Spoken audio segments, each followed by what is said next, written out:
Good morning.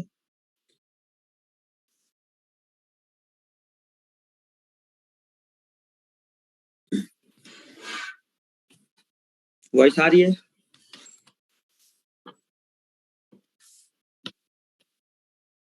Okay.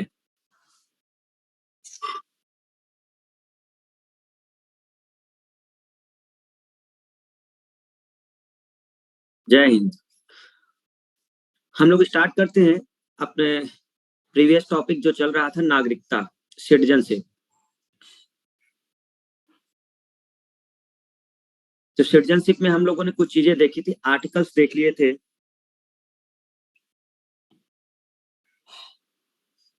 Part two जो हमारा संविधान है, उसके पार्ट टू में नागरिकता के बारे में डिस्क्रिप्शन दिया गया है, आर्टिकल 5 से लेकर 11 तक। ठीक है। आर्टिकल 5 से लेकर 11 तक जो बात की गई है, उसमें से जो 5 से 8 है, 5 से 8 तक क्या बात की गई है कि 26 जनवरी 1950 जब संविधान लागू हो रहा है, तो उस समय किस तरह से हम नागरिकता दे रहे हैं उन लोगों को। 9वीं में क्या बात की गई कि अगर आप कहीं किसी दूसरे देश का नागरिकता ले लेते हैं तो आपकी ऑटोमेटिकली यहाँ की नागरिकता खत्म हो जाएगी। 10वीं में हमें ये संसद को पावर दी गई कि वो ये जो ऊपर के आर्टिकल हैं 8 तक या 9 तक, जो भी आर्टिकल्स है जिसमें हम प्रावधान कर रहे हैं नागरिकता का, वो किस तरह से बनाए रखा जाए। ठीक है। 11वीं में उसको ये पावर दी गई कि अगर वो कोई चेंज करना चाहता है नागरिकता संबंधी सिटीजनशिप से, तो वो चेंज कर सकता है, जो हमारा संसद है वो। फिर हम लोगों ने एक एक करके देखा था कि आर्टिकल 5 में हम लोगों ने किस बारे में डिस्कशन किया। तो आर्टिकल 5 में हमने डोमिसाइल से रिलेटेड बात की थी। ऐसे पर्सन जिसके पास निवास प्रमाण पत्र है यहाँ का, तो उसको नागरिकता जो देने का प्रावधान था वो आर्टिकल 5 से था। 6वें में हम किसका प्रावधान रखे हैं कि जो पाकिस्तान से भारत आए थे, जब माइग्रेशन चल रहा था, तो बहुत सारे ऐसे पर्सन थे जो माइग्रेट करके पाकिस्तान से भारत आ गए थे।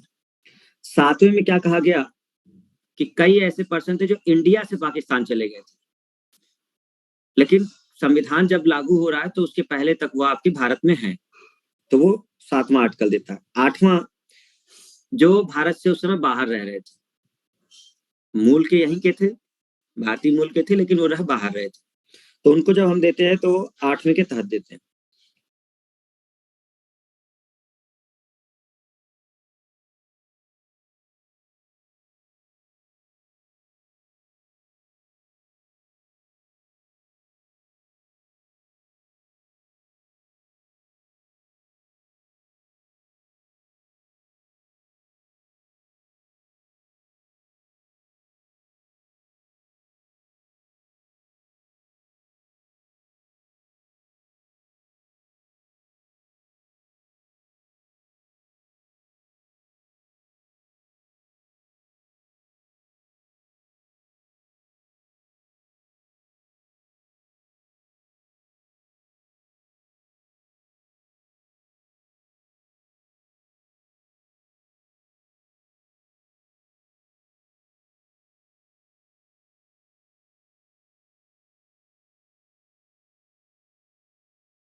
ठीक है स्टूडेंट्स, नेटवर्क में इश्यू आ गया था।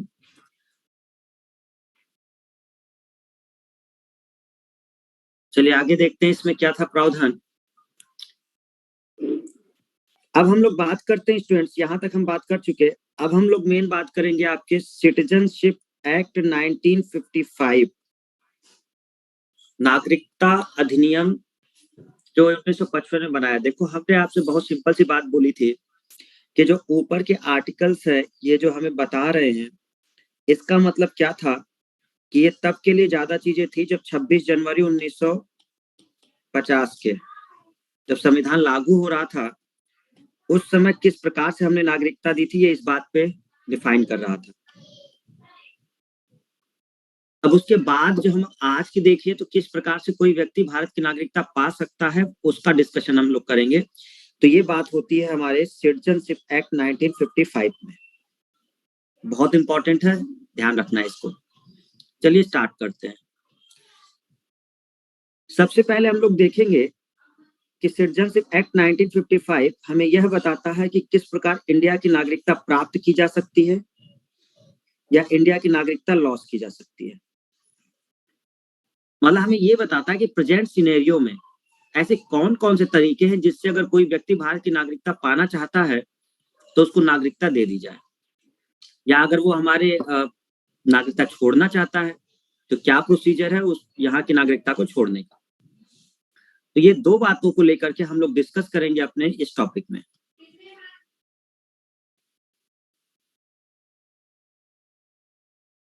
ठीक है,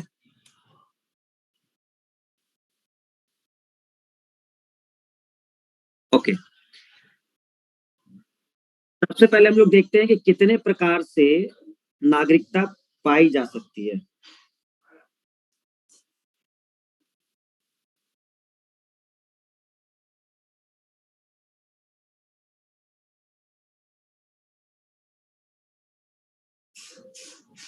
ठीक है, कितने प्रकार से नागरिकता पाई जा सकती है। तो सबसे पहला पॉइंट आप लोग देखेंगे जिसमें लिखा हुआ है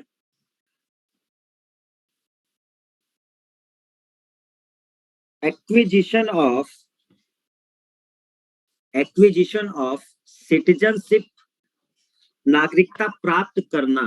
एक्विजिशन का मतलब है नागरिकता प्राप्त करना। एक्विजिशन ऑफ सिटीजनशिप, नागरिकता प्राप्त करना। ठीक है, कितने तरीके हैं? 5 तरीके। पहला है जन्म से, दूसरा है वंशाधिकार,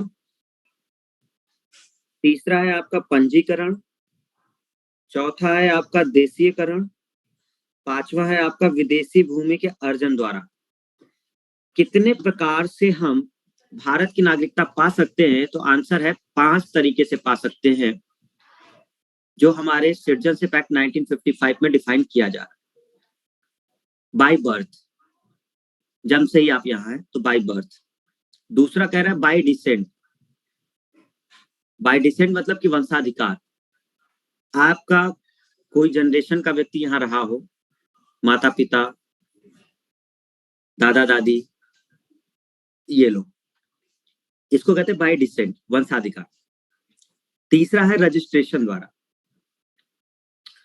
चौथा है नेचुरलाइजेशन द्वारा, पांचवा है हम जो एक्वायर करते हैं या जो इनकॉर्पोरेशन ऑफ अदर लैंड, जो दूसरी भूमि है उसको जब हम अर्जित करते हैं तो उसके द्वारा।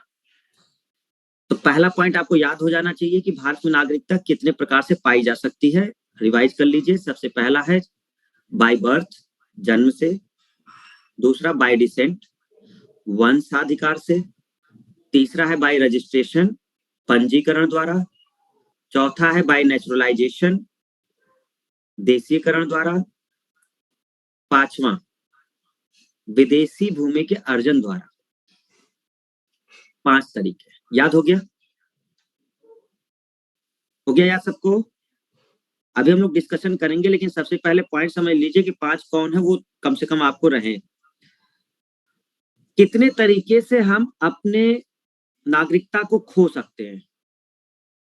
लूज किया जा सकता है, खोया जा सकता है। 3 तरीके, खोने के 3 तरीके। पहला रिनंशिएशन, शैक्षिक त्याग। आप खुद ही सरकार को कह दे कि हम आपकी नागरिकता छोड़ना चाहते हैं, भारत की नागरिकता हम नहीं लेना चाहते, ठीक है। दूसरा कहता है बाय टर्मिनेशन, सरकार खुद टर्मिनेट कर दे, ठीक है। बाय डिप्रीविएशन, वंचित करने योग्य। कुल मिला के अगर सरकार को कुछ ऐसा लगता है कि आप सही तरीके से नहीं हैं और हमारे संविधान को नहीं मान रहे या कुछ ऐसा इलीगल एक्टिविटी कर रहे हैं जो हमारे देश के लिए सही नहीं है, तो आपकी नागरिकता जा सकती है। और 3 तरीके बताए गए, हम लोग एक एक करके डिस्कस करेंगे कैसे। तो एक है बाय रिनंसिएशन, एक है बाय टर्मिनेशन और एक है बाय डिप्रीविएशन। क्लियर? तो 5 हमारे तरीके हैं नागरिकता प्राप्त करने के, 3 हमारे तरीके बताए गए हैं उसको खोने के। किसमें? सिटीजनशिप एक्ट 1955 में बताया गया है, जो नागरिकता कानून बना है उसमें ये बात हो रही है। आगे बढ़ सकते हैं स्टूडेंट्स। प्राप्त करना जन्म से, वंश से, रजिस्ट्रेशन पंजीकरण, देशीकरण, विदेशी भूमि का अर्जन। खोना, स्वैच्छिक त्याग, आप खुद ही छोड़ दें। दूसरा टर्मिनेशन, आप किसी दूसरे देश की नागरिकता लेते हैं तो सरकार वैसे ही खत्म कर देगी आपकी नागरिकता, वो टर्मिनेशन हो गया। तीसरा अगर हम देखेंगे तो आपका डिप्रीविएशन, वो सारे कंडीशन है जिसके द्वारा सरकार आपकी नागरिकता छीन सकती है कानून बनाकर। तो ये 3 चीजें इसमें एक एक करके बात करते हैं। सबसे बात करते हैं जन्म से।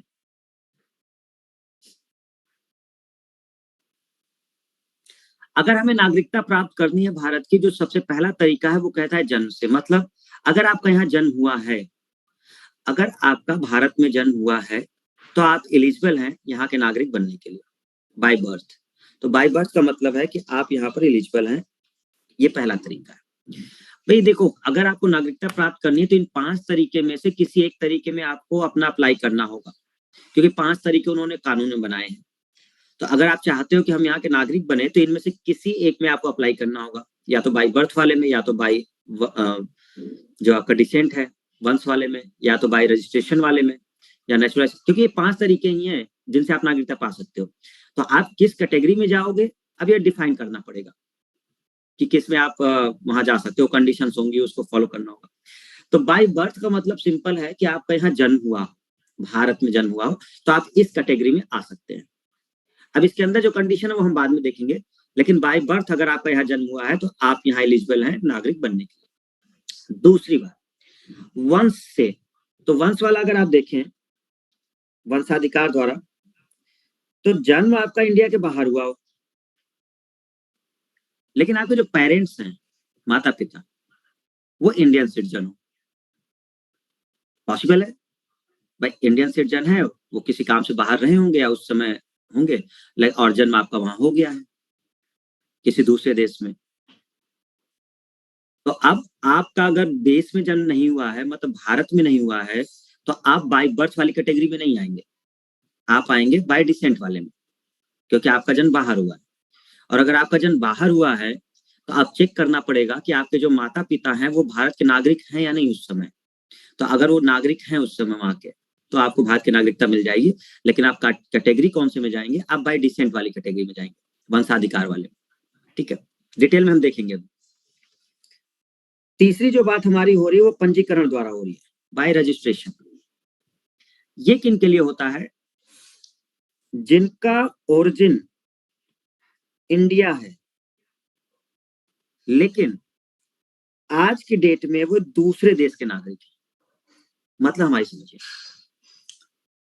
कि जन्म उनका यही हुआ है, जन्म या मूल नागरिक का मतलब होता है कहीं ना कहीं वो हमारे देश से जुड़े हुए थे, लेकिन कई साल पहले वो किसी दूसरे देश में चले गए और वहां जाकर के उन्होंने वहां की नागरिकता ले ली, ठीक है।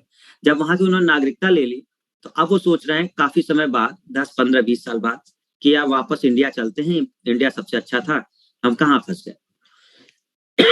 तो क्या कोई ऐसा प्रावधान है कि अगर वो हमारे देश का था, मूल नागरिक था, लेकिन जब दूसरे देश में गया और वहां जाके उसने उसकी नागरिकता ले ली और बाद में वो चाहता है कि मैं भारत की नागरिकता ले लूं, तो क्या उसको नागरिकता मिल सकती है?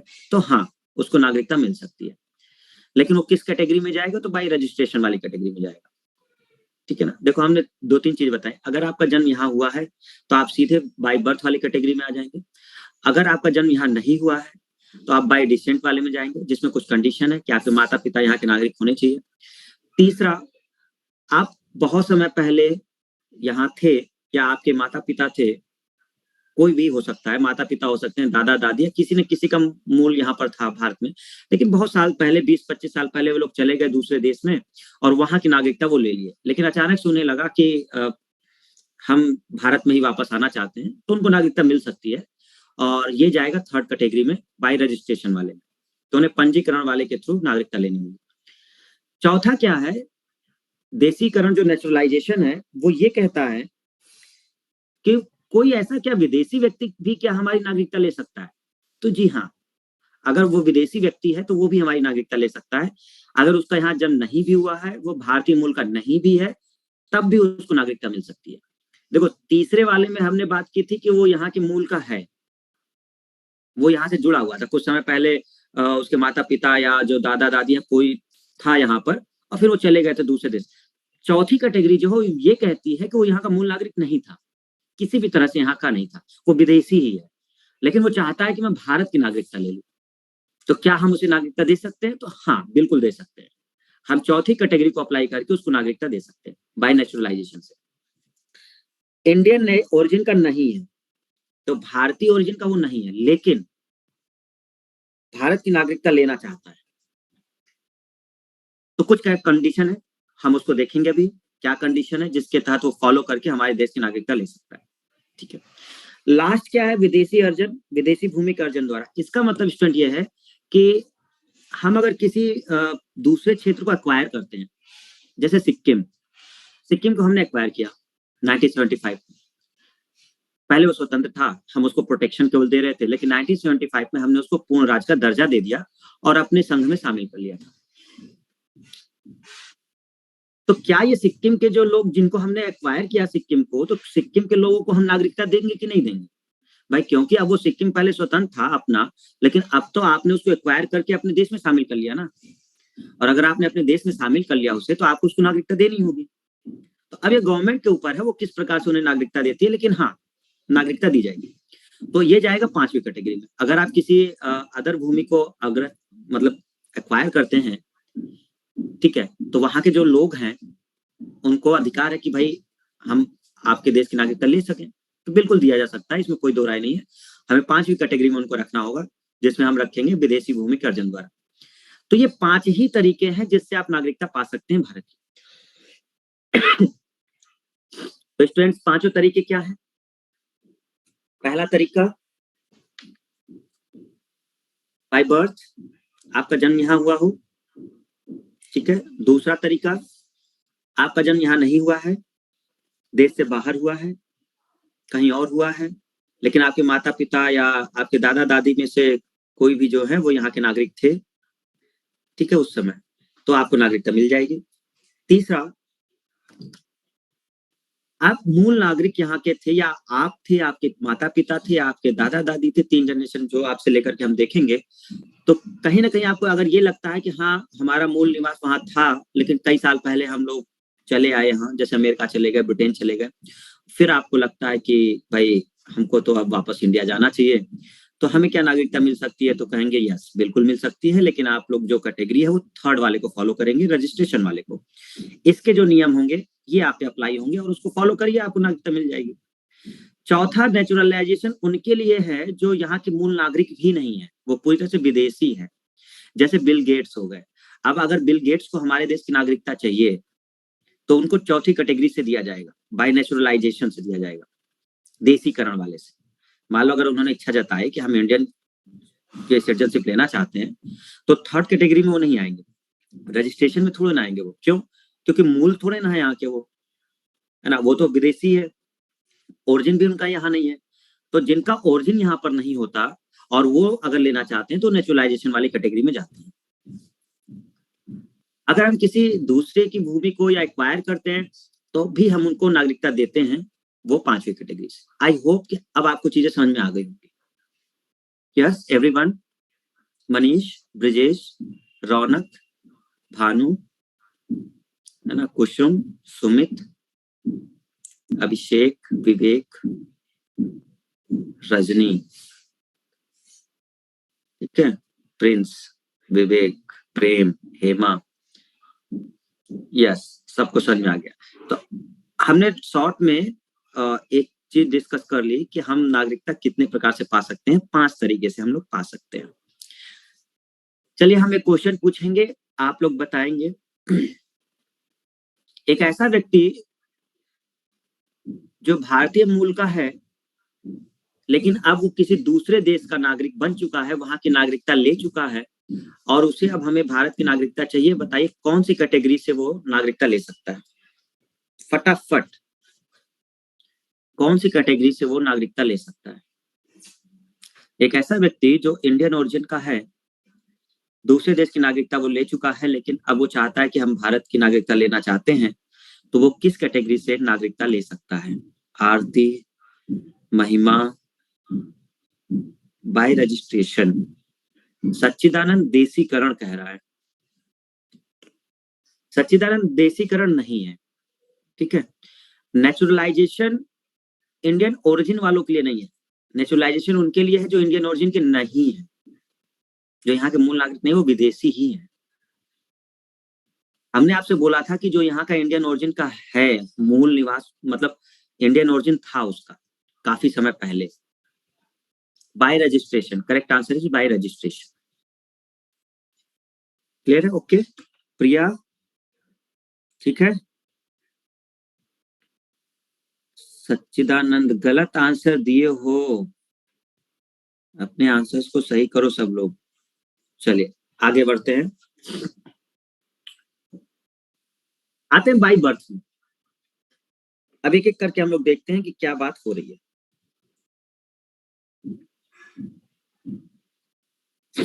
तो हम लोग पहुंचे बाई बर्थ वाले में। चलिए जन्म हो गया, आपका भारत में ही जन्म हुआ है, ठीक है, बाई बर्थ हो गया। बट अब इसके अंदर कंडीशन है। पहला हमने आपको बता दिया कि जन्म अगर आपको यहाँ हुआ है भारत में, किसी भी व्यक्ति का अगर भारत में जन्म हुआ है तो वो एलिजिबल है नागरिकता के लिए, कोई भी हो, कोई भी अगर वो यहाँ का जन्म है तो। लेकिन कुछ कंडीशन है, वो हम बताएंगे अभी।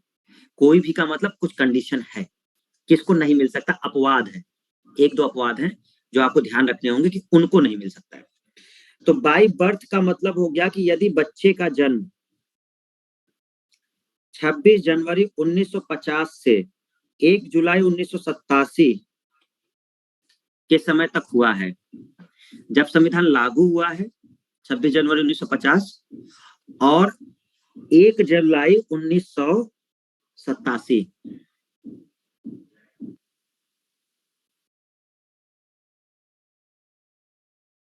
सर जब दूसरी जगह की नागरिकता होगी तब यहाँ का खत्म हो जाएगा, तो उसी से आना पड़ेगा। भाई देखो एक बात समझो, हम जो बाय रजिस्ट्रेशन की बात आपसे कर रहे हैं, अगर दूसरे देश की नागरिकता है तो अभी आप अप्लाई किस कैटेगरी में करोगे, ये बात हो रही है।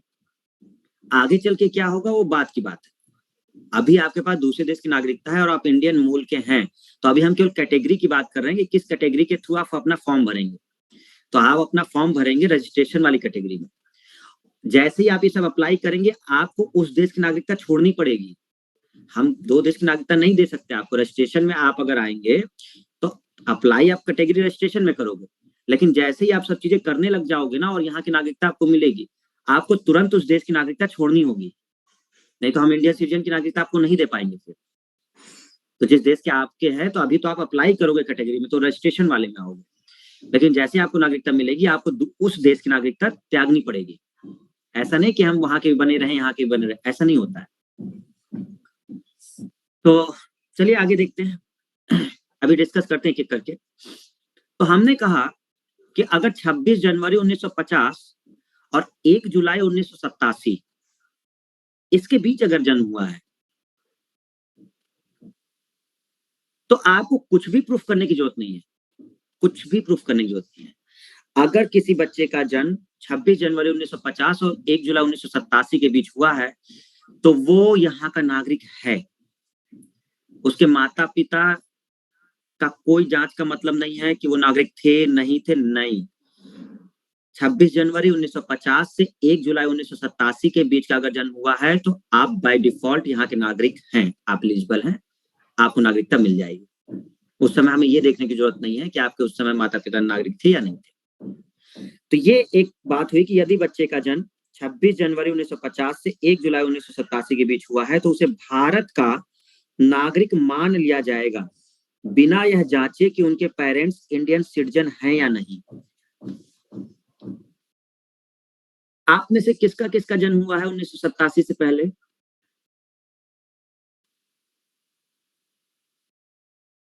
देखो सौरभ कह रहा है यस सर मेरा हुआ है सर, ठीक है। तो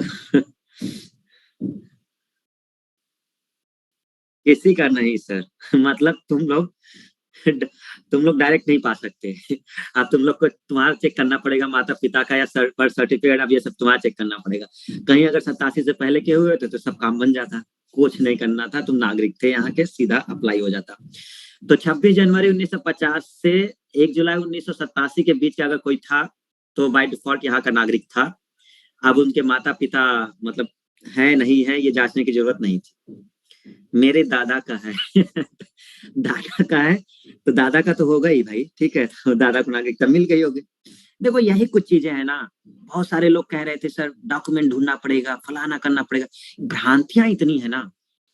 अगर आप किसी पार्टी की चीजों की बातों को सुनने लग जाओगे ना, पॉलिटिकल पार्टी की, अगर आपको नॉलेज नहीं है तो आप इसी तरह फंसोगे। कोई भी आपको भटका के चला जाएगा, और ये हमारे पास डॉक्यूमेंट नहीं है, पता नहीं क्या होगा, देश से बाहर निकाल दिया जाएगा। अरे पढ़ तो लो पूरा पहले संविधान, अरे ढंग से पढ़ तो लो क्या बताया गया है।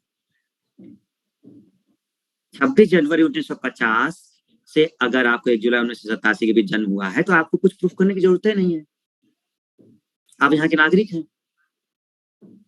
सीधे सीधे नियम है, कानून है। हमारा नदी में बह गया, हमारा जल गया, हमको निकाल दिया जाएगा, हमको भगा दिया जाएगा। अरे समय की बात होगी कि किस समय के बीच कैसे क्या हुआ है। आप तो होंगे ना सर जी 87 के पहले, हम क्यों बताएं भाई हम क्यों बताएं क्या हम हैं या नहीं, ठीक है। तो एनआरसी में सर प्रूफ तो देना था भाई। अभी देखो आप लोग को कोई जानकारी नहीं है इसलिए डिस्कशन ना करो हमसे, आपको हम डिटेल में डिस्कशन दे देंगे जब चाहिए होगा। एनपीआर एनआरसी सब अलग अलग चीजें हैं, ठीक है ना। कैसे होगा हम बताएंगे आपको, अगर चाहिए डिस्क्रिप्शन तो हम दे देंगे। इवन इतना कहा जाता है कि जब हमारी आजादी हुई तो पाकिस्तान में जो हिंदू थे वो 24% थे। 1941 का जब जनगणना हुआ तो 24% हिंदू थे, और जब 1951 की जनगणना हुई तो 1.3% हो गए, ठीक है। 1941 में जब जनगणना हुई तो हिंदू जो थे वो 24% थे, दोनों मिलाकर, ईस्ट पाकिस्तान और वेस्ट पाकिस्तान। 1951 में ये संख्या घट के हो गई लगभग 1.3। दलित समुदाय नहीं था उसमें, दलित समुदाय को अगर हम उसमें ऐड कर लेते हैं लगभग तो वो करीब 1.5 के आसपास टोटल हो जाता था। पाकिस्तान जनगणना ऐसे करता था, दलित समुदाय को अलग करता था काउंट, तो सबको ऐड कर लें तो लगभग 1.5 के आसपास। अब पार्टियां आपको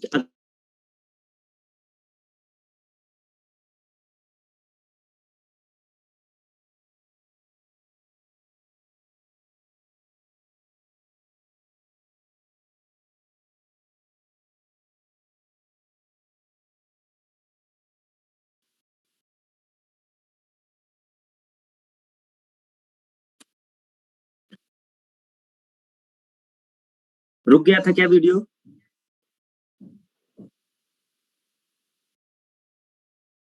तो अब अगर पॉलिटिकल पार्टियों की बात करोगे तो अब वो आपसे क्या कहेंगे, देखिए आजादी से पहले पाकिस्तान जब था उस समय बताइए 24% हिंदू थे, 1951 में 1.3% रह गए, मतलब सारे हिंदुओं को मार दिया गया। क्या सारे हिंदुओं को मार दिया गया?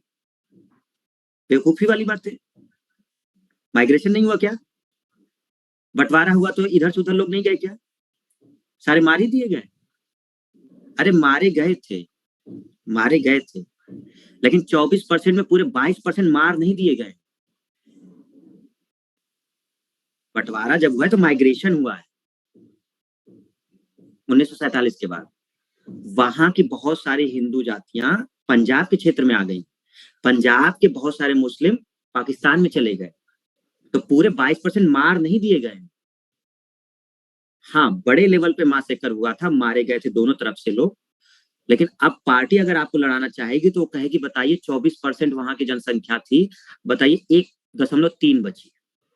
नो डाउट संख्या घटी थी, लेकिन पूरे 22% मारे नहीं गए।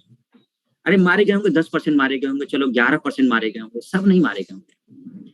लेकिन अब आपको भटकाना है तो कुछ लोग अपना झंडा उठा लेंगे तो बहुत सही, बहुत सही, हिंदुओं पे अत्याचार, हमारा ये हो रहा है, सबको मार दिया गया था, ये हो गया। पाकिस्तान फैलाना चाहेगा तो पाकिस्तान पंजाब का एग्जाम्पल दे देगा। पंजाब में जो मुस्लिम जनसंख्या थी 32% के आसपास थी उस समय 1941 में, 1951 में 0.3% रह गई। पाकिस्तान क्या है, सारे मुस्लिम मार दिए गए। अच्छा, मतलब 32% 31% सारे मुस्लिम मार दिए गए, मतलब खुद का दिमाग है नहीं है। वो माइग्रेशन हुआ है, लोग उसके बाद गए थे वहां। हाँ, मारे गए हैं बड़े लेवल पर, नो डाउट, लेकिन अब इस चीजों को समझना होता है। पार्टियों का खाली सुनेंगे तो चीजें अलग है, अपनी थोड़ा नॉलेज लेकर के थोड़ा डेटा फैक्ट करिए, जिससे चीजों को समझने की कोशिश करिए, ठीक है ना। तो हाँ, पाकिस्तान में हिंदू हैं, लेकिन वो बहुत कम है, वो अलग बात है, क्योंकि आधे से ज्यादा लोग माइग्रेट कर चुके थे, और जो बचे हुए हैं उनके ऊपर देखो ऑब्वियस सी बात है, जो माइनॉरिटी है वहां पर अत्याचार है, तो उत्पीड़न तो खैर चल रहा है, उत्पीड़न है। अब उनको बहुत सारी स्वतंत्रता नहीं है चीजों की, है ना, क्योंकि जहां पर मेजोरिटी हो जाती है, जिसकी जैसे अब मुस्लिम बाहुल एरिया है पाकिस्तान, वहां पे हिंदू कम है, दूसरी जातियां हैं वो भी कम है, तो उनके ऊपर अत्याचार होगा, ऑब्वियस सी बात है। तो ये होता है, इसमें कोई दो राय नहीं। इसी वजह से 2019 का जो संशोधन लाया गया था नागरिकता का, जो अभी लाया गया 2019 में, उसमें माइनॉरिटीज को रखा गया है, जो उन देशों के माइनॉरिटी में, क्योंकि मुस्लिम बाहुल्य देश है वो, तो उसमें जो माइनॉरिटी में है वो है हिंदू, सिख, जैन, पारसी, बौद्ध, ईसाई। क्योंकि उस वो देश अपने आप को खुद ही इस्लामिक देश बोलता है, उसके पास जो क्वालिटी है वो, जैसे हम लोग अपना धर्म निरपेक्ष कहते हैं, तो खुद अपने आप को इस्लामिक बोलता है भाई। और जब वो इस्लामिक बोलता है तो इसका मतलब कि वो इस्लाम ज्यादा है वहां पर, मुस्लिम लोग ज्यादा हैं, मतलब दूसरे जो धर्म है वो माइनॉरिटी में है। तो माइनॉरिटी में अगर है तो उनको दिया जाया गया प्रावधान 2019 में, कि जो माइनॉरिटी में है वहां पर लोग, जो भी माइनॉरिटी में हो, अब मुस्लिम तो माइनॉरिटी में नहीं होंगे क्योंकि वो देसी उनका है, तो जो माइनॉरिटी में है वो हिंदू है वहां पर, सिख हैं, ईसाई हैं, जैन है और पारसी है। इन लोगों को प्रावधान किया गया 2019 में, कि अगर पाकिस्तान, बांग्लादेश और अफगानिस्तान में ये कम्युनिटी के अगर माइनॉरिटी वाले लोग हैं तो वो यहाँ आ सकते हैं, उनको नागरिकता हम दे देंगे।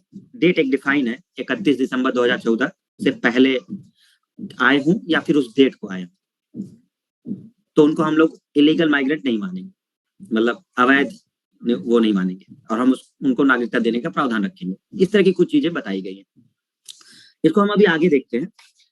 पहले हम ये थोड़ी बेसिक चीजें समझ लेते हैं, उसके बारे में फिर आगे बढ़ेंगे। चलिए जरा समझिए इस चीज को, क्या कि जब हम बाई बर्थ की बात करते हैं तो बाई बर्थ का मतलब हो गया कि आपका जन्म यदि 26 जनवरी 1950 से 1 जुलाई 1987 के बीच हुआ है तो उसे भारत का नागरिक मान लिया जाएगा, बिना यह जांचे कि उनके पेरेंट्स इंडियन सिटीजन है या नहीं।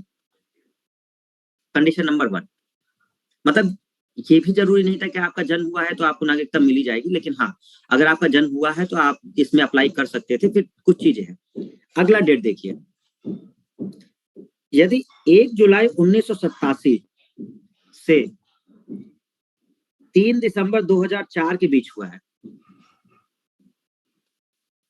तो पेरेंट्स में से कोई एक इंडियन सिटीजन होना चाहिए। किस कैटेगरी में आप लोग हैं? है या नहीं? यस।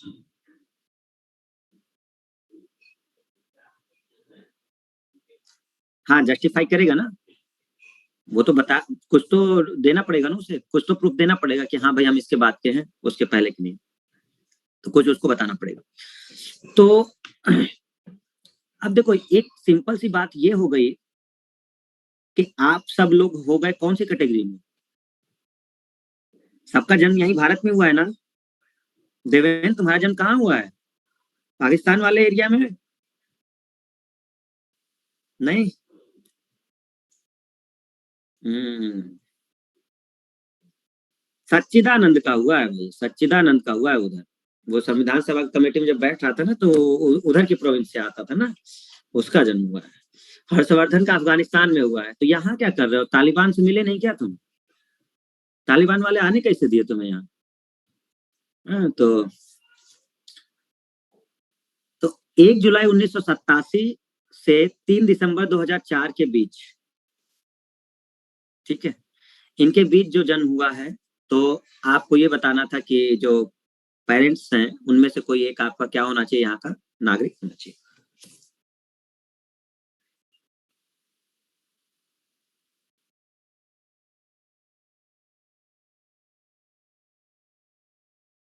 बट मेरे रिलेटिव्स हैं पाकिस्तान में। ओके, ठीक है।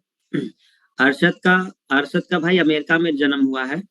तो भाई तुम्हें अमेरिका की नागरिकता है, तुम बेकार में इंडिया में रह रहे हो। तुमको शायद कानून नहीं पता है, अमेरिका में अगर जन्म हो गया तो तुम्हें वहां की नागरिकता मिल जाएगी। तुम बेकार में इंडिया में घूम रहे हो। बताओ, इतना बढ़िया देश छोड़ के तुम इंडिया में आए हो। सर जी, मिलेगी कैसे? अरे तुम बिल्कुल एलिजिबल हो भाई, अगर अमेरिका में अगर जन्म हो गया है। अमेरिका का संविधान में साफ साफ लिखा है कि अमेरिका की अगर धरती पर जन्म हो गया है आपका, किसी भी रीजन से हुआ हो, लेकिन अगर आपका जन्म हो गया है उनकी धरती पर, तो आप उसके नागरिक के लिए अप्लाई कर सकते हैं, आप एलिजिबल हैं। आप सिंपल एलिजिबल हैं बिल्कुल। भले आप मेडिकल रीजन से ही क्यों ना हो गए हो। मान लीजिए गर्भवती है कोई महिला, और वो भारत की गर्भवती महिला है, और वो गई वो अमेरिका में, और वहां उसने बच्चे को जन्म दिया, उसके बच्चे को अमेरिका की नागरिकता मिल सकती है। बिल्कुल। बस थोड़ी सी जानकारी रखनी है, जो चीजें हैं कैसे वो करना है, बट ये आपको नागरिकता वहां की मिल सकती है अगर आपने वहां किया। इसी से तो परेशान थे ट्रंप साहब। ट्रंप साहब बहुत परेशान थे इन चीजों से। होता क्या था देखो, जो अमेरिका है, तो अमेरिका कहता है कि जो पहले से कानून बना हुआ था, तो उसमें यह था कि अगर कोई हमारी धरती पर जन्म लेता है तो यहाँ का नागरिक माना जाएगा, हम उसको नागरिकता देने का प्रावधान रखेंगे। इसे एक गलत यूज करने लग गए लोग। क्या? कि जैसे मैक्सिको आसपास के जो बाउंड्री वाले एरिया हैं, जो उसके पड़ोसी वो हैं, तो वो क्या सोचते थे कि यार किसी भी तरह मैं अमेरिका में पहुंच जाऊं, और किसी भी तरह मैं अपने बच्चे का जन्म अमेरिका में करवा दूं। मतलब समझो, अगर अगर उसकी वाइफ अगर प्रेग्नेंट है, तो वो पूरा पूरा दम लगा देगा कि मेरे वाइफ जो है वो अमेरिका में किसी तरह पहुंच जाए, और मेरे बच्चे का जन्म जो है वो अमेरिका की धरती पर हो जाए। और अगर यहाँ हो गया तो हमको ज्यादा कुछ करना ही नहीं है। एक तो हम एलिजिबल हो जाएंगे, क्योंकि अमेरिका की नागरिकता जल्दी मिलती नहीं है, बहुत टफ कंडीशन है उनकी। हमने आपको बताया कि अमेरिका के जो आर्टिकल्स हैं, संविधान है, उसको चेंज करना बहुत आसान नहीं है। 7 तो आर्टिकल है उनके पूरे उसमें, और उनमें आप चेंजेस बहुत कम है। लेकिन एक ये प्रावधान जो है, जिसकी नागरिकता आपको मिलने के चांस बढ़ जाते हैं अगर आपको वहां जन्म हुआ है। बहुत कोशिश करते हैं लोग, इसलिए देखो, इससे मैटर नहीं करता आप इलीगल तरीके से आए हैं या लीगल तरीके से आए, उस बच्चे का जन्म बस वहां होना चाहिए, बस ये है मैटर। तो ये इस चीज से बहुत परेशान थे जो इलीगल घुस जाते थे समथिंग। ट्रम्प साहब कोशिश बहुत कर रहे थे इस चीज को चेंज करने का, लेकिन अमेरिका के संविधान में चेंजेस इतने आसानी नहीं है, तो उनके बस का रहा नहीं है, चेंज कर नहीं पाए वो। ठीक है, तो ये चीज है। तो मैं तब अपने वाइफ को लेकर देवेंद्र कह रहा है, मैं अपने वाइफ को लेकर अमेरिका जाऊंगा। अमेरिका जाने के लिए वीजा चाहिए, जो नहीं मिलेगा तुम्हें, परेशान ना हो। अमेरिका जाने के लिए वीजा भी तो चाहिए, इतना आसान नहीं है ना कि वहां पहुंच जाएंगे वहां। नहीं, जो वो जॉब करते हैं इसके लिए अलग प्रावधान है। जॉब की कंडीशन जन्म से नहीं होती है। अगर कोई वहां पे जॉब कर रहा है तो जरूरी नहीं है कि वो नागरिकता ले लेगा ना, ये पॉसिबल नहीं है। उनकी कंडीशंस अलग है। जन्म वाला कंडीशन है, जन्म वाला कंडीशन है, वो ले सकता है। लेकिन जॉब वाले के लिए नहीं। पहले तो ग्रीन कार्ड लेगा, वीजा लेके वहां पहुंचा है तो पहले उसे ग्रीन कार्ड मिलेगा, फिर उसके बाद फिर अगर वो किसी से मैरिज कर लेता है, शादी वगैरह करता है, तब बहुत सारे प्रावधान है जिसके तहत वो हो सकता है। तो जन्म ही एक है जो सरल तरीका है, जन्म ही एक है जो सरल तरीका है, ठीक है। तो ये आप समझ लीजिए। तो बाय बर्थ की बात ये हुई, क्लियर हो गया सबको? यस। तो बाय बर्थ की अगर हम बात करें, इसमें शादी होगा तब तो जाएगा। देखो देवेन, तुम्हारे खिलाफ जा रहा है कौन? सच्चिदानंद कह रहा है उसकी शादी ही नहीं होगी, कह रहा है जब उसकी शादी होगी तब न लेके जाएगा वो अमेरिका। तो भाई देखो, इसको दिखाना कि नहीं हमारी शादी जरूर होगी, ठीक है। हाँ, तो चलिए फिर। अरे एक और बात, अगर आप शादीशुदा होकर वहां जा रहे हैं, वीजा मिलने में बहुत टफ हो जाएगा। अरे अमेरिका का बहुत सारा प्रॉब्लम है। हाँ, अलग अलग अगर जाते हो, एक ऐसा व्यक्ति है जो इंडिया का ही है, मैरिड नहीं है, वो नॉर्मल है, अभी कुआरा है, पहुंच गया। उसी तरफ एक लड़की भारत की पहुंच गई, कुआरी लड़की, वो भी शादी नहीं की है। दोनों पहुंचे वहां, प्रेम प्रसंग बढ़ गया, दोनों के बीच प्यार हो गया। अब दोनों कह रहे हैं अच्छा हम दोनों भारत के, चलो अपनी अलग नई दुनिया बसाएं। कहाँ बसाएं? तो अमेरिका में बसाएं। तो इनको अलग अलग वीजा मिलने के चांस ज्यादा है। एक साथ जब मैरिज होकर के जाता है तो इतना आसान नहीं है। रीजन, क्योंकि अमेरिका जानता है कि ये मैरिज होकर के आएंगे तो ये बच्चे तो होंगे इनके, और हमारे अमेरिका की धरती पे बच्चे कर देंगे ये, और जैसे कर देंगे उनको नागरिकता देनी पड़ जाएगी। ये है, अरे बड़े सारे क्लॉज हैं भाई। तो कोशिश करो कि मैरिज होके ना जाओ, पहले गर्लफ्रेंड हो, कहते अलग अलग चलेंगे, वहां पहुंच के 2-3 साल बढ़िया प्रेम प्रेम करेंगे, उसके बाद बच्चे हो जाएंगे, देखा जाएगा, फिर उसके बाद शादी वादी कर लेंगे। शादी करने से आपको कोई नहीं रोक सकता, दुनिया का कोई भी कानून ऐसा नहीं है जो आपको शादी करने से रोक सकता है। शादी वो आप कहीं भी किसी की धरती पर हो, शादी आप कर सकते हैं। अगर आप वयस्क हैं, उनको फॉलो करते हैं, शादी आप कर सकते हैं। तो काहे यहाँ से करके जा रहे हो, वहां जाके शादी कर लो, जब वीजा यहाँ से मिल जाए तुम्हें तो, ठीक है। केवल बच्चे को ही मिलेगी नागरिकता अगर हाँ, ये बात है, बच्चे को नागरिकता मिलेगी। आप लोग का अलग फैक्टर है, ये बात तो आपने सही कहा है, उसकी अलग कंडीशन है, ठीक है। बच्चा तो हो गया ना, बच्चे को तो नागरिकता मिल गई ना। अब देखो, हम बहुत सारे डिस्कशन नहीं करना चाहते, हमारा यही चला जाएगा। बच्चे को नागरिकता मिल गई, बच्चा 6 महीने का है, तो पेरेंट्स को क्या इंडिया भगा देंगे? अरे तुम केस न कर दोगे, बच्चा अमेरिकन नागरिक है, लो सरकार तुम ही पालो इसको, पालो, हम जा रहे हैं इंडिया, लो पालो। तो इतना आसान नहीं है छोटे बच्चों को छोड़ के किसी को भगा देना, जब तक वो वयस्क न हो जाए।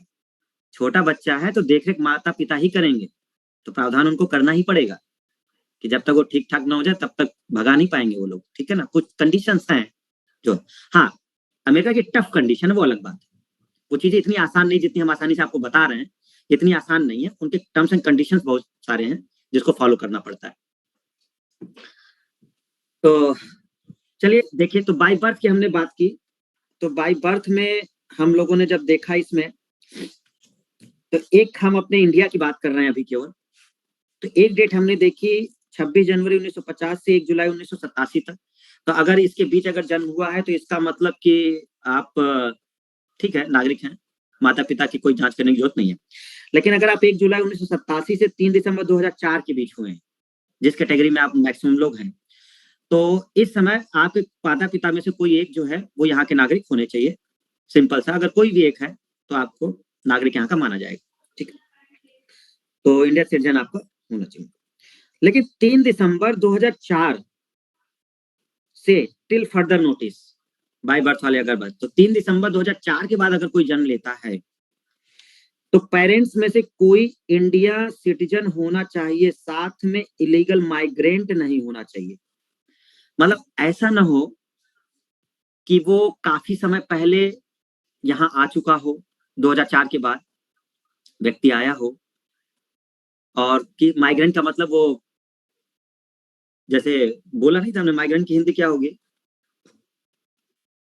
मतलब जैसे पाकिस्तान से वो भारत आ गया था, जब बंटवारा वगैरह हुआ था तो चला आया इधर, लेकिन वो इलीगल तरीके से आया, घुसपैठ करके आया। तो अगर ये प्रूफ होता है कि वो घुसपैठ करके आया तो फिर नागरिकता नहीं मिलेगी बच्चे को। उसको ये ध्यान रखना होगा कि वो जो बच्चे का जन्म हो रहा है तो उसके जो माता पिता में से कोई भी जो है वो इलीगल माइग्रेंट नहीं होने चाहिए, मतलब वो अवैध तरीके से नहीं आने चाहिए, वो वैध तरीके के होने चाहिए यहाँ, तभी ऐसा होगा। तो 3 कंडीशन हमने देखी बाय बर्थ में। अगर आपका यहाँ जन्म होता है, ठीक है, 26 जनवरी 1950 से 1 जुलाई 1987 के बीच, तो आपके पेरेंट्स के कोई मतलब नहीं कि वो नागरिक हैं या नहीं, आपको नागरिकता मिल जाएगी। दूसरा, अगर 1 जुलाई 1987 से 3 दिसंबर 2004 के बीच का आपका हुआ है तो पेरेंट्स में से कोई एक आपके नागरिक यहाँ के होने चाहिए। लेकिन अगर आपका जन्म 3 दिसंबर 2004 के बाद हुआ है तो फिर हमें 2 चीजें चेक करनी पड़ेंगी। एक तो पेरेंट्स में से कोई एक नागरिक होना ही चाहिए और साथ में वो इलीगल माइग्रेंट नहीं होना चाहिए। ये है बाय बर्थ। ठीक है, आप समझ गए होंगे। एक क्वेश्चन पूछे आपसे, बताओगे सभी? ठीक है। एक गर्भवती महिला है, भारत की है, वो अमेरिका जा रही है, प्लेन में है या पानी के जहाज में, बच्चे का जन्म हो गया। ये बच्चे का जन्म हुआ है जब जहाज नीदरलैंड के ऊपर से उड़ रहा था। भाई सारी बातें समझिए। महिला जो है वो भारत की है, वो प्रेग्नेंट, अमेरिका जा रही है। बच्चे का जन्म उस समय हुआ जब नीदरलैंड के ऊपर से जहाज उड़ रहा था। इस बच्चे को नागरिकता कहाँ की मिलेगी?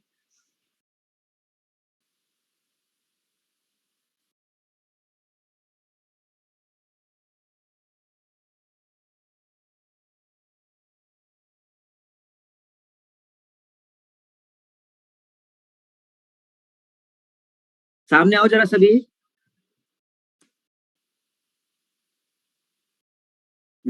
शुभम, ऋषभ, प्रिया, पीयूष, कीर्ति,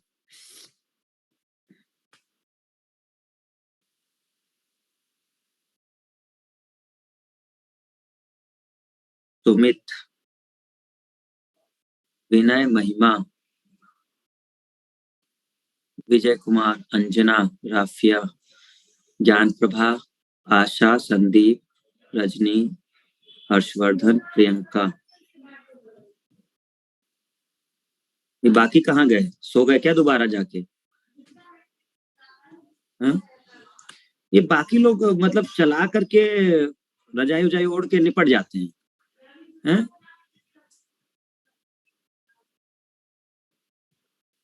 श्रद्धा, चलो कोई बात नहीं, जितने लोग हैं उतने ही ठीक है। हाँ, आंसर आप लोगों का हमने देख लिया। क्या आंसर दिया है आप लोगों ने?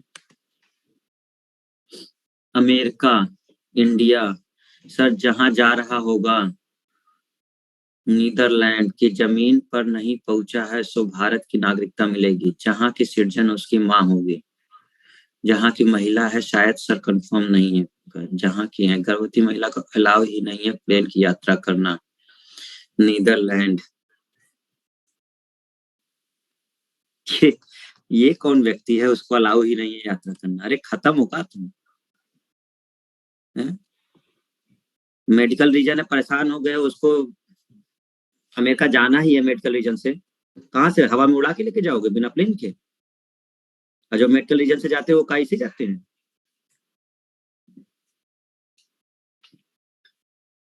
इंडिया की मिल जाएगी भाई वंशाधिकार। चलिए, आपको हम कंफर्म कर देते हैं। बहुत सारा डाउट था इसमें, बहुत सारी डिबेट हुई देशों के बीच में इसी मामले को लेकर कि बाई चांस अगर ऐसा हुआ तो हम क्या डिसीजन लेंगे, कौन सा देश किसको क्या बोलेगा। ठीक है, तो इसमें एक प्रावधान रखा गया, अगर एयरलाइंस में होता है प्लेन वगैरह में होता है, जहाज में होता है। ये बात की बात बता रहे हैं जो रिसेंट में कई सारे देशों ने आपस में समझौता किया, जिससे दिक्कत ना हो उस बच्चे को कि नागरिक वो कहाँ का है। तो बहुत सारे देशों ने आपस में मिल करके ये चीज कहा कि जो प्लेन, जिस प्लेन से वो जा रहे हैं, वो जिस देश में रजिस्टर होगा उस बच्चे को नागरिकता वहां की मिलेगी।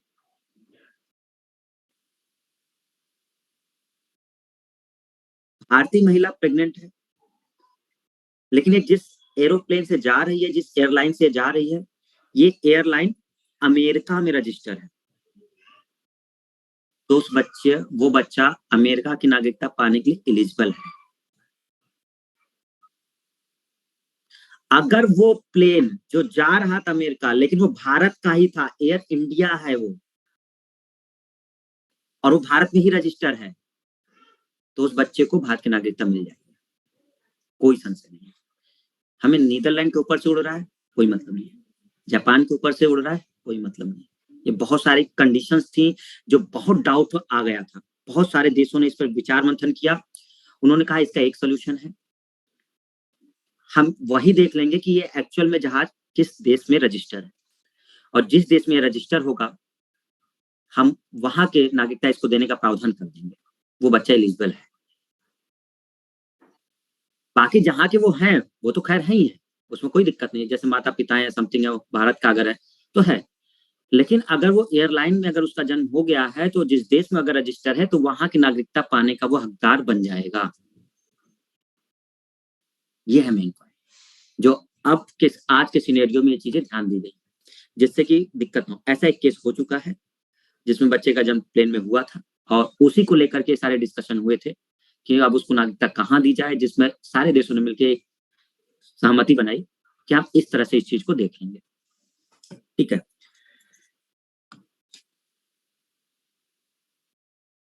हाँ देखो, अब एक लोग पूछ रहे हैं कि सर वो नीदरलैंड में रजिस्टर है, तो कहीं भी रजिस्टर हो, हम बता तो रहे हैं आपको, भारत से वो जापान जा रहा हो लेकिन रजिस्टर वो नीदरलैंड में है, तो नीदरलैंड का होगा। भारत से वो तुम्हारा अमेरिका जा रहा हो, रजिस्टर आपका जापान में है, तो जापान का होगा। ये इस तरह से एक सहमति बनी कि वो उसका अधिकारी है। अब वो लेता है नागरिकता, नहीं लेता है, वो अलग बात है, वो आगे चल के होगा। लेकिन हाँ, वो एलिजिबल है, वहां की नागरिकता लेने के लिए वो एलिजिबल हो जाएगा। ठीक है, ये बात हो रही है। लेकिन ध्यान रखिए, बहुत सारी चीजें हैं जो हमारे पड़ोसी देशों के लिए नहीं है। पाकिस्तान को हमने कई सारी कैटेगरी से बाहर रखा हुआ है। पाकिस्तान, सारे देशों के लिए हम करते हैं अप्लाई, लेकिन एक पाकिस्तान है जिसके लिए हम लोग चीजें अप्लाई नहीं करते हैं। हम पाकिस्तान को बाहर रख देते हैं इन चीजों से, हम बांग्लादेश को बाहर रख देते हैं, मतलब जो उस तरह के थे उसके पार्ट, उसको हम लोग बाहर रख देते हैं इन चीजों से। तो पाकिस्तान से तो हम लोग बहुत मामले में ही सब बटे हुए हैं, मतलब उनके बहुत सारी कंडीशन हम अप्लाई ही नहीं करते। बाकी देशों में तो हम अप्लाई करते हैं, लेकिन वहां हम अप्लाई नहीं करते वो चीजें। ठीक है, तो बाई बर्थ का मतलब ये था आपका, आपने कंडीशन समझ ली है। चलिए आगे देखते हैं, नहीं तो हमारा टॉपिक रह जाएगा। अपवाद समझिए, अपवाद समझिए, बर्थ वाला जरा अपवाद समझिए। दो अपवाद बहुत इंपॉर्टेंट है स्टूडेंट। अपवाद क्या है? फॉरेन डिप्लोमेट जो कि इंडिया में पोस्टेड हैं,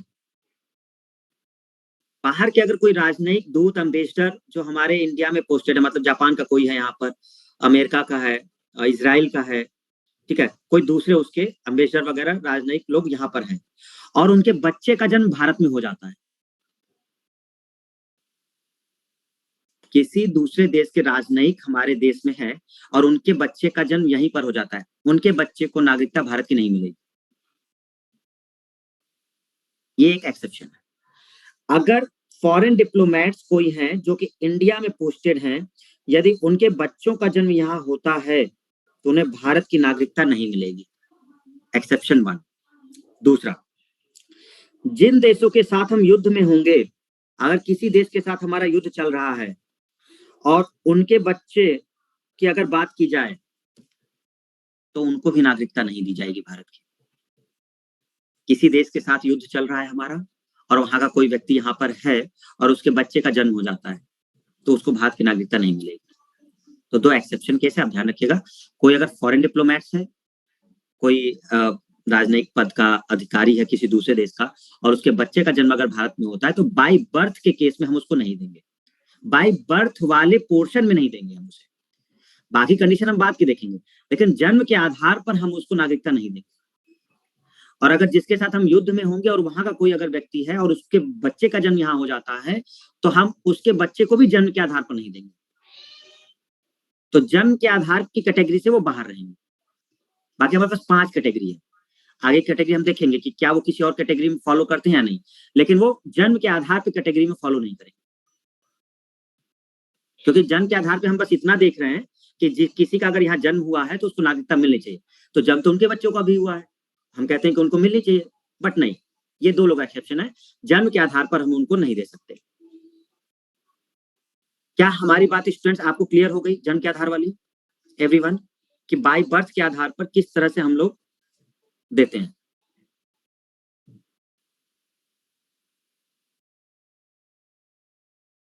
देखो आगे की बातें हम अभी करेंगे, अभी आप परेशान मत हो, आपके क्वेश्चन सारे खत्म हो जाएंगे। अभी हमने केवल एक कंडीशन समझाई है, बाय बर्थ। अभी विदेशी लोगों का तो अभी शुरू ही नहीं हुआ, विदेशी लोगों का शुरू होगा जब हम रजिस्ट्रेशन वाला शुरू करेंगे। तो फॉरेनर्स का रजिस्ट्रेशन से ही स्टार्ट होगा, उसके पहले तो उनका डिस्कशन ही नहीं है। तो बाय बर्थ वाले की अगर हम बात करते हैं तो सबको क्लियर हो गया? ज्योति क्लियर है? अंजना, कोमल, पीयूष। पीयूष एक क्वेश्चन बताएगा मैं। पानी के जहाज से जा रहे थे, टाइटैनिक वाले से जा रहे थे, टाइटैनिक वाले से, और टाइटैनिक अभी डूबा नहीं था, और एक बच्चे का जन्म हो गया। बताओ कहाँ की नागरिकता दोगे? वो तो समुद्र में घूम रहा है टाइटैनिक, बच्चे का जन्म हो गया, कहाँ की नागरिकता दोगे?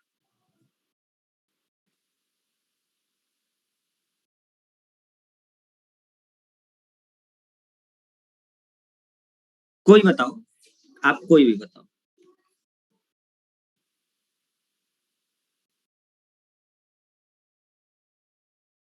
जहां की टाइटैनिक रजिस्टर होगी। बिल्कुल सही, ठीक हो गया। अब वो पानी का जहाज जहां जा रहा होगा चाहे कहीं भी हो, लेकिन जिस जिस देश में वो रजिस्टर होगा वहां का वो उसको मिल जाएगा। ठीक है, तो चलिए ठीक है, अच्छी बात है। तो बाई बर्थ आपने समझ लिया, 3 डेट थी, हमने एक डिटेल में समझाया है आपको ताकि आपके डाउट ना बचे जन्म वाले से रिलेटेड। तो अभी हमने केवल एक कंडीशन स्टूडेंट डिफाइन की है, केवल बाई बर्थ की। अभी इससे ज्यादा हमने कोई डिफाइन नहीं किया। तो अभी सारी बातें उनकी हो रही हैं जो बाई बर्थ वाले कैटेगरी में आते हैं। 26 जनवरी 1950 से 1 जुलाई 1987 के बीच हुआ है तो आपका सीधा नागरिकता मानी जाएगी, माता पिता से चेक ही नहीं किया जाएगा। लेकिन 1 जुलाई 1987 से 3 दिसंबर 2004 के बीच, जैसे कि आप लोग हैं, तो आप लोग में से माता पिता में से कोई एक यहाँ का नागरिक होना चाहिए, तो आप लोग नागरिक हो जाएंगे। तीसरा हम देखते हैं 3 दिसंबर 2004 से अब तक का फर्दर डेट का, तो माता पिता में से कोई एक होना चाहिए और साथ में वो इलीगल माइग्रेंट नहीं होने चाहिए, आपको नागरिकता मिल जाएगी। 2 लोगों को बाहर रखा गया है जन्म के आधार पर। फॉरेन डिप्लोमेट्स के बच्चों को अगर यहाँ जन्म होता है तो हम जन्म के आधार पर उनको नागरिकता नहीं दे सकते। जिस देश के साथ अगर हम युद्ध में हैं और वहां का कोई पर्सन यहाँ पर है, उसके बच्चे का जन्म हो जाता है, तो जन्म के आधार पर हम उसको नागरिकता नहीं दे सकते। तो 2 ऐसी कैटेगरी जिनको हमने जन्म के आधार से बाहर रखा हुआ है। क्लियर? ठीक।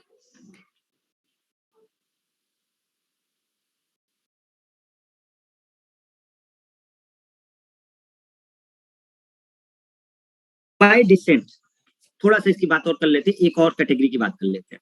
ठीक है सर, एक बार फिर से बता दीजिए बर्थ वाला। अरे बता, कितनी बार बताएं भाई, पूरे आधे घंटे से वही रिपीट ही कर रहे हैं। ये लिखा तो है इसमें, ये देखो ना, 3 डेट है, इसको नोट कर लेना। आगे बढ़ने दो हमें। तो बाई डिसेंट की बात करते हैं, वंशाधिकार से, वंश से मतलब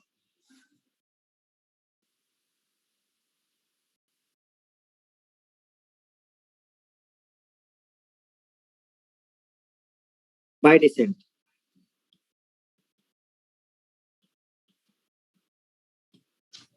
वंश के आधार पर। जन्म इंडिया के बाहर हुआ हो लेकिन पेरेंट्स इंडियन सिटीजन है। फिर से सुनिए, अभी जो बाई बर्थ वाली कंडीशन हमने आपको बताई, उस समय जन्म आपका यहीं हुआ था।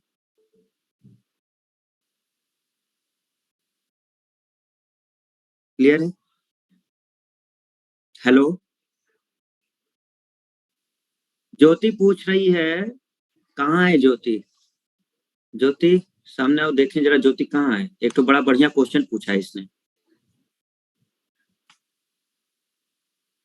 ये कह रही है, सर अगर कोई क्रिमिनल है और उसका बच्चा होता है तो बताइए कहाँ की नागरिकता देंगे? बताओ भाई कोई क्रिमिनल है और उसके बच्चे का जन्म हो जाता है भारत में, तो हम उसको कहाँ की नागरिकता देंगे? जन्म कहाँ हुआ है? भारत में हुआ है? अगर भारत में हुआ है तो फिर वही 3 कंडीशन अप्लाई। उस बच्चे का जन्म 26 जनवरी 1950 से 1 जुलाई 1987 के बीच हुआ है तो है, सिंपल। लेकिन अगर 1 जुलाई 1987 के बाद अगर हुआ है तो पेरेंट्स जो है वो इंडियन नागरिक होना चाहिए। अपराधी हो गया है तो क्या, अगर नागरिक है वो यहाँ का तो अप्लाई होगा उसके बच्चे पे, सिंपल सी बात है। ठीक है ना? तो हम यहाँ पे क्रिमिनल भारतीय वाले को लेके चल रहे हैं, इंडियन क्रिमिनल की बात हो रही है ना। हाँ, इंडियन क्रिमिनल की बात करते हैं हम लोग। ठीक है, अगर वो यहाँ का नागरिक है तो ऑब्वियस सी बात है उसके बच्चे को अधिकार मिलेगा, है ना। वो जेल में चला जाए वो अलग बात है, बच्चा का जन्म लेता है धरती पर तो एलिजिबल है। ठीक है, बाय डिसेंट आते हैं तो वंशाधिकार में हमने देखा कि जन्म उसका इंडिया के बाहर हुआ है लेकिन पेरेंट्स जो है वो इंडियन सिटीजन है, तभी ये दूसरी कैटेगरी अप्लाई होगी। जन्म बाहर हुआ है लेकिन उसके पेरेंट्स इंडियन सिटीजन। चलिए देखते हैं।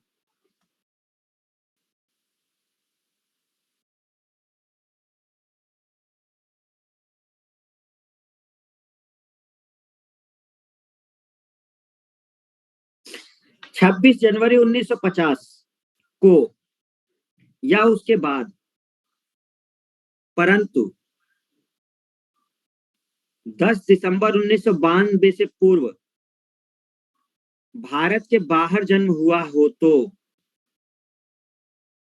पिता का उस समय इंडियन सिटीजन होना जरूरी है। फिर से सुनिए, वंशाधिकार बाय डिसेंट वाली जो कैटेगरी है ये उनके ऊपर लागू हो रही है जिनका जन्म भारत से बाहर हुआ है, लेकिन उस बच्चे का जन्म कब हुआ है अब ये भी देखना होगा। 26 जनवरी 1950 को हुआ हो या उसके बाद हुआ हो, लेकिन 10 दिसंबर 1992 से पहले हुआ हो।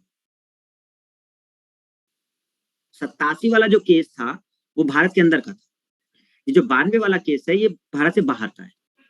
इस डेट के बीच में अगर उसका जन्म भारत से बाहर हुआ है तो हमें ये चेक करना होगा कि जो उसका पिता है, केवल पिता की बात हो रही है, इससे पहले हम पेरेंट्स की बात कर रहे थे, माता पिता में से कोई भी। अब माता पिता में से कोई भी नहीं, केवल पेरेंट में से केवल पिता। तो हमें ये चेक करना होगा कि जो उनके पिता हैं वो उस समय इंडियन सिटीजन है या नहीं। बहुत आराम से समझिए,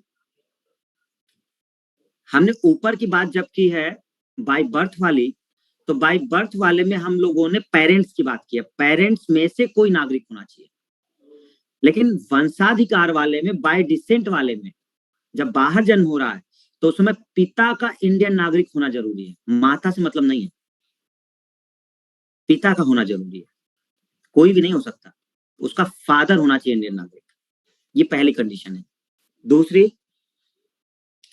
अगर 10 दिसंबर 1992 से 3 दिसंबर 2004 के बीच हुआ है तो माता पिता में से कोई भी इंडियन सिटीजन हो सकता है। एक्चुअल में 2003 में एक अमेंडमेंट किया गया था नागरिकता कानून में, 2003 में एक अमेंडमेंट हुआ था जिसमें इस प्रावधान को हटा दिया गया था कि केवल पिता का होना। उन्होंने कहा नहीं, माता पिता में से अब कोई भी होगा तो भी चलेगा। तो 2003 में वो संशोधन हुआ था और जो 2003 में संशोधन करके 2004 में वो लागू कर दिया गया था। तो 2003 से पहले जब संशोधन नहीं हुआ था तो उस दौरान उन्होंने कहा था कि उसके पिता का होना जरूरी है इंडियन सिटीजन। लेकिन जब संशोधन हो गया और 2004 में हम लोग देखने लागू हो गया, तो हमने कहा कि उनके माता पिता में से कोई भी इंडियन सिटीजन हो तो नागरिकता मिल जाएगी। चलिए, 3 दिसंबर 2004 के बाद अगर जन्म हुआ है तो वंश के आधार पर उसको सिटीजनशिप नहीं मिलेगी। पहली बात, भारत के बाहर उसका जन्म हुआ है, उसके जन्म के समय उसके उसके पिता जो हैं वो भारत के नागरिक होने चाहिए। अगर उस बच्चे का जन्म हुआ है 3 दिसंबर, जो इसमें डेट दी गई है देख लीजिएगा, 10 दिसंबर 1992, तो 10 दिसंबर 1992 के पहले पहले अगर जन्म हुआ है तो पिता का चेक किया जाएगा। लेकिन अगर इस डेट के बीच में हुआ है, 3 दिसंबर 2004 के बीच तक हुआ है 10 दिसंबर से, तो माता पिता में से कोई भी एक अगर नागरिक है तो मिल जाएगा।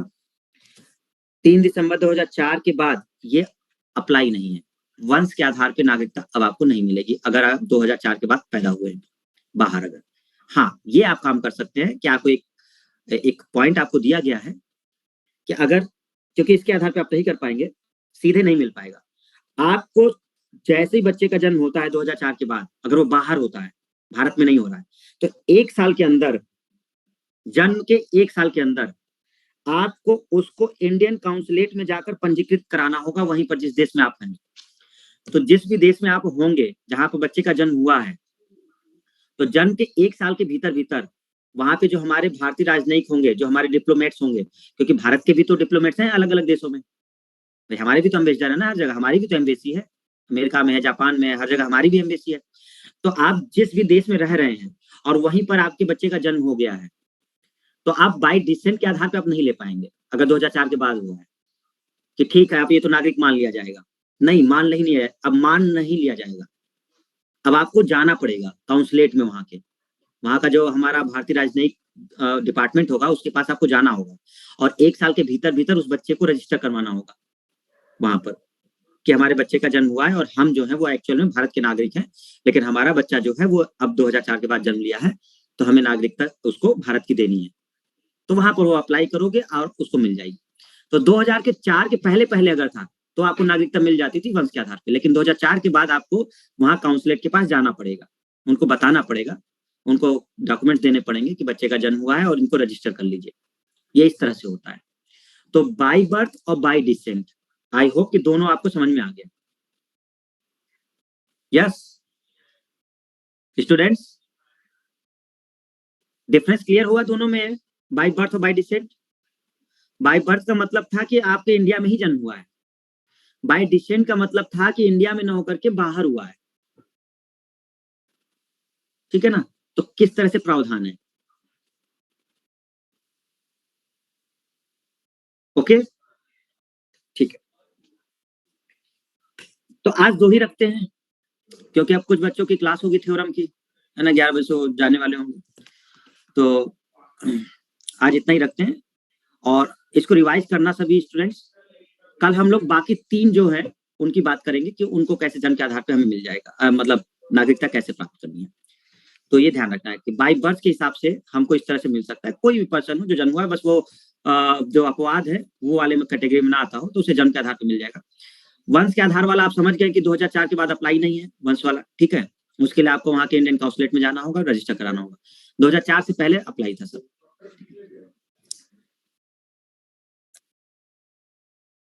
ओके, थैंक यू एवरीवन, मिलते हैं कल हम लोग इसी टाइम पर।